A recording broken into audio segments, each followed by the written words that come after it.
Hello and welcome to Cyber Bytes, a short look into the experiences from our cyber assessments team, discussing missed or perhaps misunderstood common recommended improvements, providing advice and guidance around why they can bring value to your business.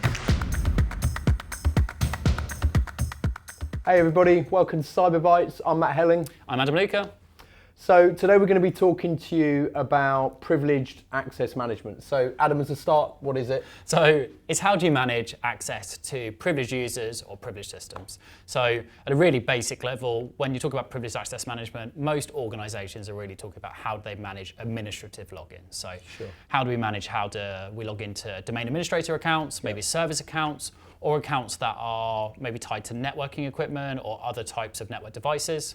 And these are the most critical, the most important user accounts within our environment. The reason because they're so privileged. You know, if you're able to compromise a domain administrator or a system account, the level of impact you can have, you know, with that set of credentials is vastly greater than if I just compromise Matt Helling and his standard user account. You know, in that scenario, I could maybe encrypt Matt Helling's files, you know, and you'd be pretty upset, wouldn't you? You'd be sitting there going, oh, that sucks for me.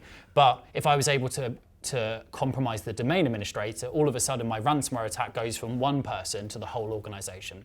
And that's something that we've really seen with ransomware attacks and the way they work as a methodology, is it used to be ransomware was kind of quite simple. It would try and encrypt the user's drive. Sure.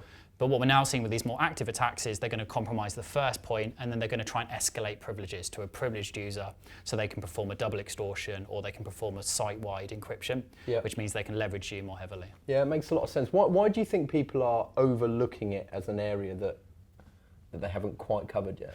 Because it's hard. I think there's two sides to it. The first one is actually it impacts IT people. Sure. And you know, it's kind of a funny thing to say, isn't it? But what, from a joiners-leavers perspective? No, or? I think when we think about a lot of the things we do in cyber, we kind of do it to users. Sure. Yeah, so, you know, Matt Helling and your standard user, you have to do MFA and you have to do these extra stuff, And we're kind of okay with that. Where IT people struggle a little bit more is when you go, oh, well, actually, IT person, you've now got to log in with an extra step. Yeah. You've got to go through this extra process to do your support job, your support role, you know, your administrative activities all of a sudden need to be performed with this extra step in the way. So there's actually quite a lot of pushback from internal IT teams who maybe should be security minded, but kind of go, this is going to really impact how I work. The other side is just the complexity. So actually implementing these tools can be quite challenging. They also come with a level of perceived risk. And what I mean by this is, say you hand over all your privileged account management to a solution, say a third-party solution, you suddenly wonder, what happens if it goes down? What happens if it breaks? Actually, then how am I going to be able to fix that problem or log into systems if my privileged access management solution suddenly goes underwater, it collapses? So I think there's a bit of risk on both sides. So 100% impact to IT teams, number one. Second one is that I think fear of losing control over those accounts. Yeah, that makes sense. So for organizations that are listening, it sounds like it's a hard thing to implement. It sounds like it's an important thing to implement. So what would be the general advice that they should be looking at? So I think it's a phased advice. So I think really what you need to do is take a risk-based approach. Actually, this is one of these areas you can go crazy on.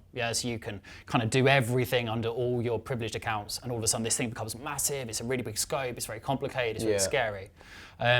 What you want to do is really start by looking at what are the riskiest accounts. And they're generally going to be global administrators on Office 365, they're going to be things like domain administration accounts, they're going to be system accounts, and kind of look at those specifically and try and look at what set of tools, what processes can I put around protecting those. Now, you could start with something as simple as just making sure you have strong authentication, so MFA, second factor, geo restrictions, device enrollment checks, you know, that stuff just to try and add, you know, more layers of security around those specific accounts. Some of the other things you can look to do is buy third-party tools that are going to then allow you to add additional layers of protection. So things like just-in-time credentials are quite popular now, and that's where rather than having a static login, you get given a new username and password every time. But the main thing you've got to remember is it's got to be easy for your IT admins, and actually involving them in that conversation if you're a security person. You know, don't make that decision in silos, don't make it in isolation.